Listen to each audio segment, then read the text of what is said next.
ആദ്യം വെള്ളം കുടിച്ചു. ആ സൂപ്പും കൂടെ ഫസ്റ്റ് ടൈം ട്രൈ അതുപോലെ. First time in Paris. First time in Paris. Okay. Snack like.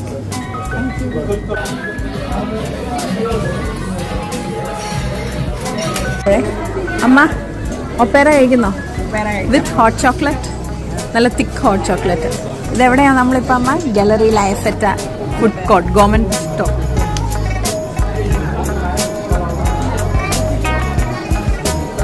അമ്മ